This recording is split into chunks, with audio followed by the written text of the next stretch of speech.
Scanning for audio. Welcome once again to yet another Tin Dog podcast. This time I'm discussing this. Now, it's The War Doctor Begins, He Who Fights with Monsters. We'll discuss that title in a minute. Every podcast, every channel, something like this, everything where someone like me is talking to someone like you has errors. We start recording, we forget to press record on the sound equipment, or we don't wire a connection properly, or we don't check it, or something like that. This all happens. It happens quite often. It happens more often than you think. And that's what happened with this particular recording. I spent a good 10 minutes enthusing wildly about this narrative, talking about the characterization and all of that kind of lovely stuff.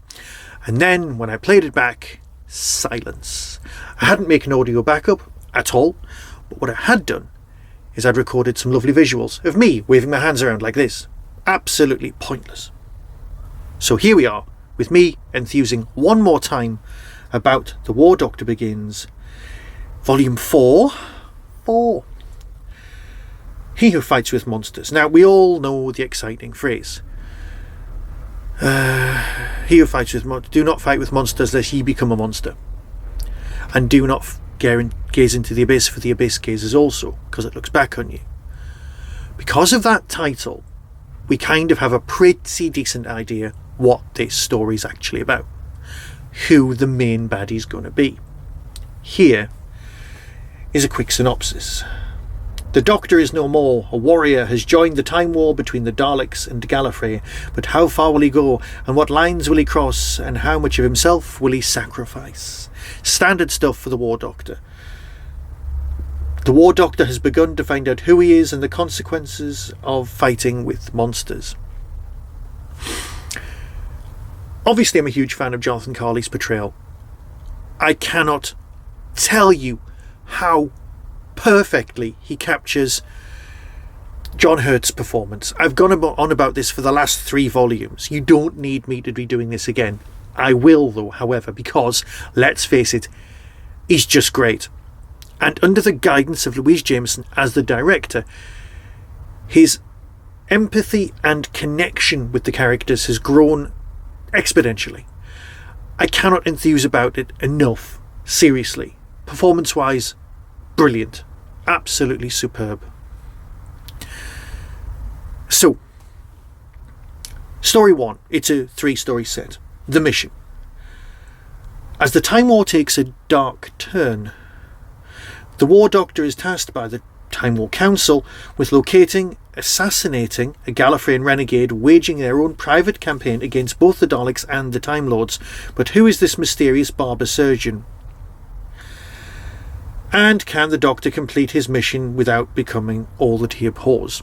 Abhors. Good word. You don't hear it half as often as you should. So, barber surgeon.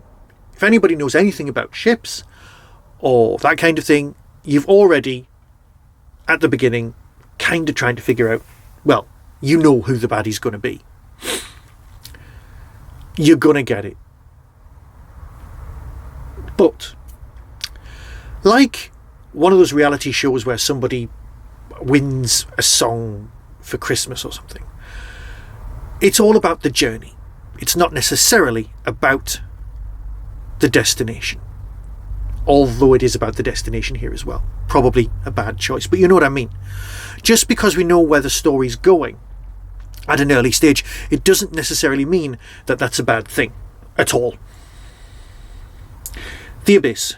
The Doctor journeys towards his target through the ravages of the Time War, still leading him back to his own personal history. With the Daleks close behind him, the mysterious barber surgeon anticipating his every move, he comes to suspect that this is one mission he won't be coming back from. Absolutely spot on cliffhanger at the end of this one, might I say that. But the thing that jumps out story-wise is the new Daleks. There's 2 specific types. Well, one that's been gone into it. It's the hybrid Dalek that you imagine looks a bit like a Borg, only rock hard. You've got the Time Dalek, which you get, but you've also got the Spider Daleks here, who have a bit of a twee voice going on. Kudos to Nick. He's producing at least 6 different types of Daleks in this story constantly. And we just accept it. Oh, it's the same bloke doing all these voices. Because yes, we know what Daleks sound like. He must know that ring modulator inside out. But it's the hunter-killer Dalek who's a bit bogey, who never appears on any of the boxes, because the idea of what he looks like in your head, or they look like in your head, is so much scarier than they would be if you were presented with someone who just like clumped about a bit and had etheric beam locators or something along those lines to make them look Dalek-y. Imagine a Robo-Man, but so much more. Then, part 3, the horror. The horror! Yeah, we get where that's from. The Doctor is missing in action as Gallifrey and Skaro face total destruction. The Time Lord's Dalek forces converge on the realm of the Barber Surgeon from his junkyard fortress. In the Lost Dimension, the renegade warmonger is about to create the ultimate weapon. Who or what can possibly stop him? There's a Dalek in this story, and I can't even tell you its name. It's got a name, because that would be a spoiler. But as you can imagine, when you hear this, you'll think back to me saying this and you'll go, that's what he meant. That's hilarious. Trust me, it is.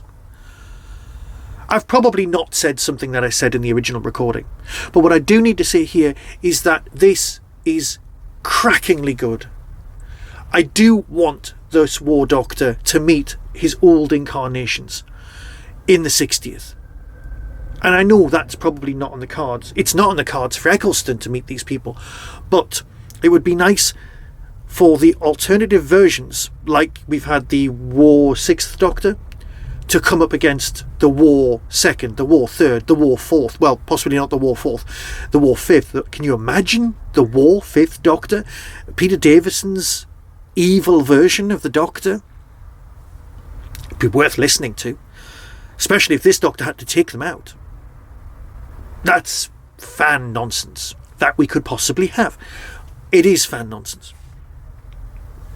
Here's the trailer. As always, decide for yourself. But until next time, be seeing you. The truth is that this war, this last great time war of ours, is reaching its final end. The time lock around Gallifrey is breaking. Soon it will shatter, and then we will fall. It shouldn't have ended like this. From Big Finish Productions, Doctor Who, The War Doctor begins. He who fights with monsters. We have a mission for you. There's something worse than Daleks on the way. And what if your target was another Time Lord? We foresee a time when the Barber Surgeon will end this war by destroying both the Daleks and the Time Lords. Yes. I'll do it. He has to be destroyed. By fair means or foul. Shake, locate, destroy!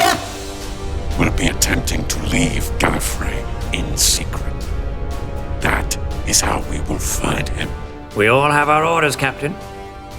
All I can tell you is that I'm on a mission. To where? The unknown. Exterminate! Exterminate! I have seen beyond the storm. I have seen him. I have seen death. This is the way the world ends. This is the way the world ends. Not with a bang, but a whimper.